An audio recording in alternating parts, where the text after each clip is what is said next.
This is our moment to re-roll because we had the well last time.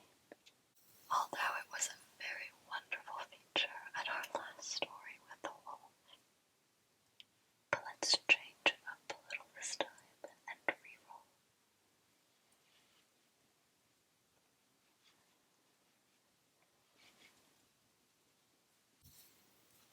While I'm just rubbish at this, I think that you should roll the die. Here you go. Maybe I need 2 hands. There we go. Ah, the crown. The crown of royalty, or a crown of whatever we want it to be. This is for us to decide, is it not? Now for the next die roll.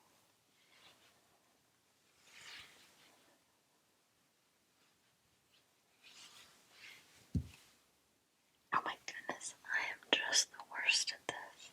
It's the wolf, just like last time.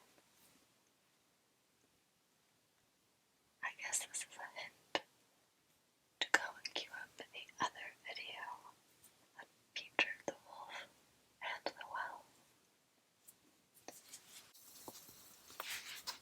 2 hands, since apparently I need 2 hands for this. There we go. A dwarf or a gnome with a pickaxe and a lantern. Oh, what fun. Last die to roll. We're doing 2 hands this time, not even trying with 1.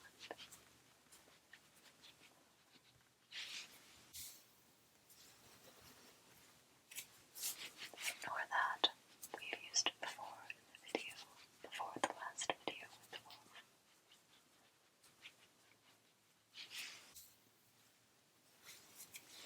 Once again, I'm not good at this. Also, in my defense, there's only 6 sides to each one of these die. There we go.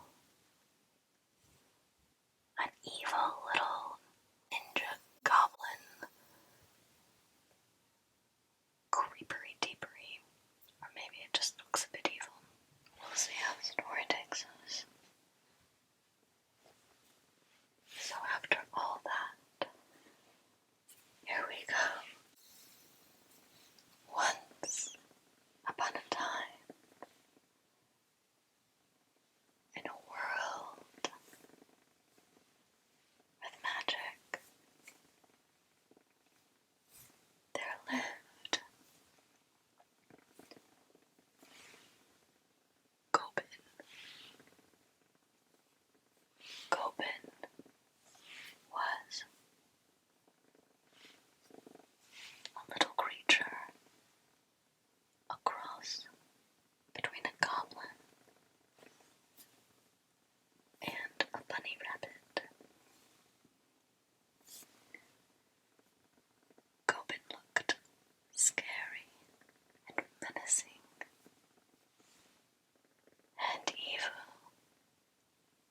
but this was all an incorrect facade. For Gobin was one of the nicest people. Well, I shouldn't say people. Goblins/bunnies that you would ever be fortunate enough to make the acquaintance of. He was often taken by the authorities in town and locked up in the local prison because everyone suspected Gobin of treacherous things, thievery, bribery, jaywalking, you name it. They thought he did it. This happened to the other goblin/bunny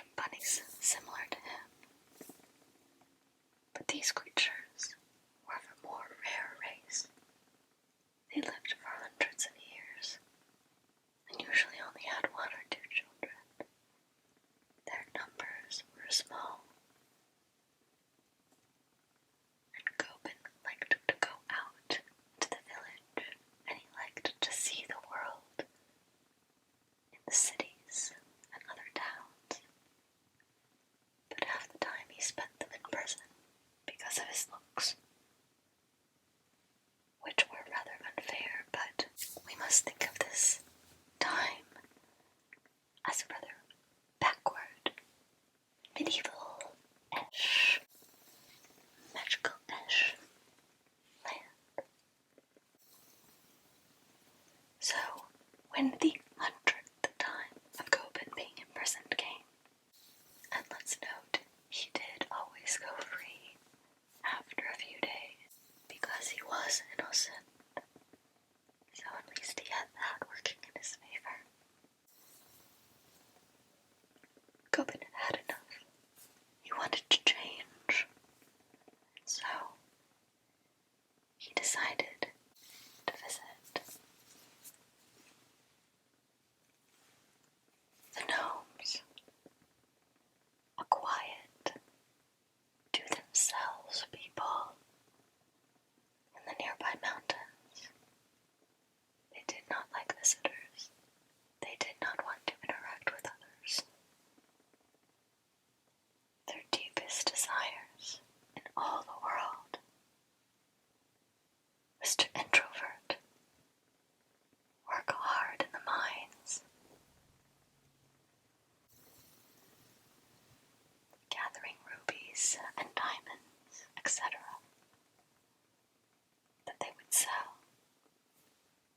Side note, they utilized the eagles for their merchant sales, so they would not have to go to the towns and the cities and the villages and actually talk to people. So, Gobin journeyed to the mountains, carefully bypassing the dangerous fires that were forever lit in different spots on the mountainside.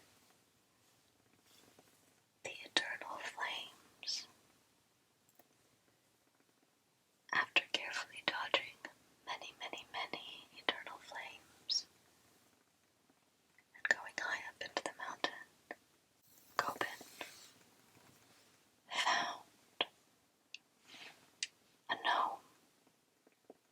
He politely bowed to the gnome and tried to assure the gnome, with the utmost respect and politeness, that he had a very important ask, but he did not want to disturb the gnome beyond the ask to see if the request could be granted. For Gobin had heard that some of the gnomes possessed magic and secrets and knowledge beyond what one could find in the libraries.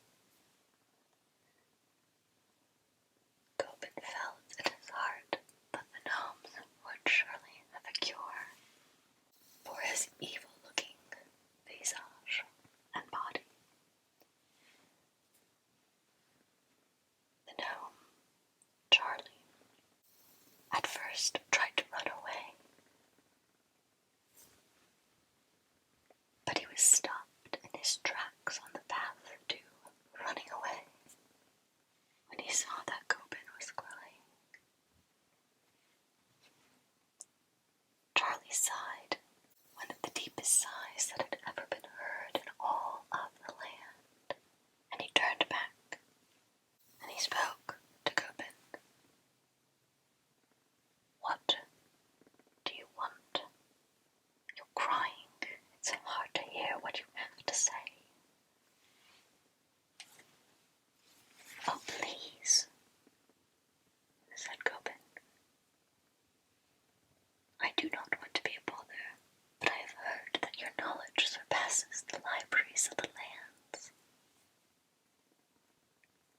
I am a good, innocent being, but look at me. Everyone assumes I am evil, but I am not. I get arrested all the time, and all I want to do is explore the wide world."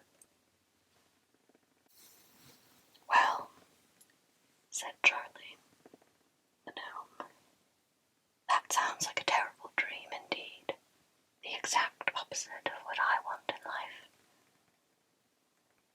However, I feel for you. Some Sometimes gnomes are misunderstood. People think we are grouchy and irritable and complaining, which sometimes we are, but we also can be kind. We just lack our introvert time, and the world tries to rob us of this. I will help you. Gobin leaped into the air in happiness. But, said Charlie, you have to survive the fire tests of the mountain. I shall, said Gobin enthusiastically. He was very desperate, of course. All right, let us journey to the first test. Gobin and Charlie went on a little path on the mountain, not too far, to a flame, one of the eternal flames aforementioned. Charlie directed Gobin to step onto the flame, and that would tell Charlie if Gobin were true in his heart and had spoken true. At first Gobin was aghast, as he did not want to get burned. But Charlie gave him a little shove, and he fell into the flame. Gobin gave out a shriek and leapt out, but to his surprise, nothing was burned upon him. Everything was fine, not a skin burn, and no hair was singed. Ah, I see, said Charlie, as the flame of the eternal, of that flame on the mountain, turned blue. You speak true. On to the next flame. And so they journeyed to another flame. Gobin asked what this one did, and Charlie explained that this flame would help him to take the form that he desired. Gobin, with a little bit of hesitation, but not that much, hopped right into that flame that would turn him into his heart's desire.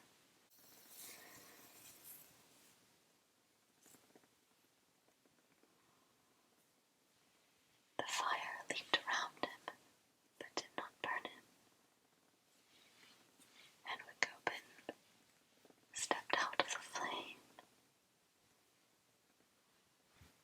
he clinked and tinked upon the ground, for he had been made into a crown.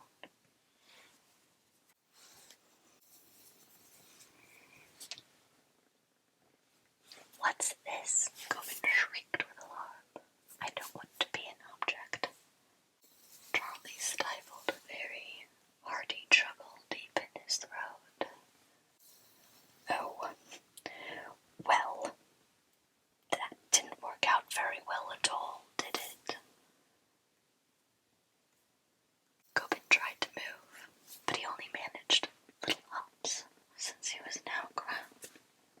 Charlie bent down and picked Gobin, now crowned, up from the ground, and he journeyed to another part of the mountain with a large fire, one of the oldest eternal flames on the mountain. I'm not sure if this will work, Charlie said, but it's better than nothing. So he tossed the crown, which was Gobin, into the flame. And what do you think happened next? Huzzah! Gobin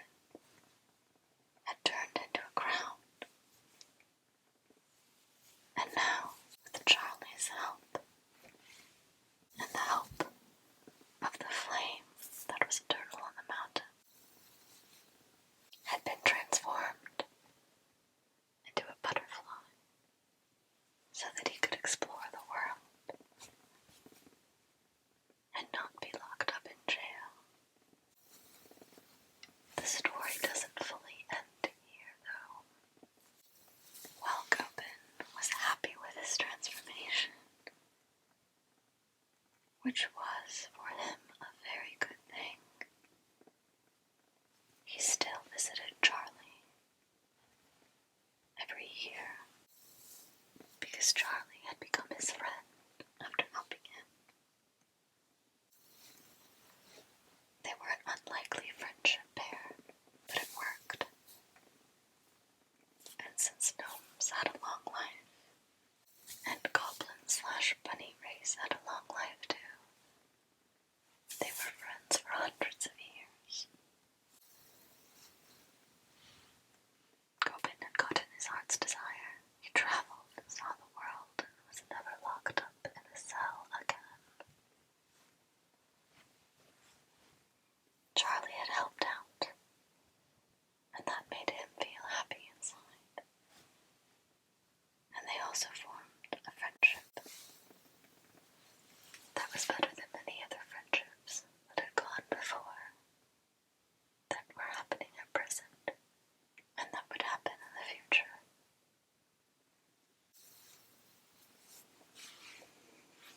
And when they, eventually, hundreds of years later, passed